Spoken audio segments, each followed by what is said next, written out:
Este problema, bruxismo, viene por algunas causas. Uno de ellos es estrés y problema de sueño, mala mordida, mala alineación de los dientes y estilo de la vida y otro es genética.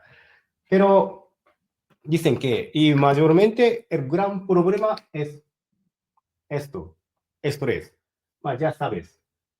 Y segunda causa, problema del sueño, muchas veces viene por estrés. Y mala mordida y mala alineación y mala condición en la boca, los dientes. Y esto es, no es estrés, no hay nada que ver. En este caso, recomendable ir a dentista, eso es lo mejor. Y a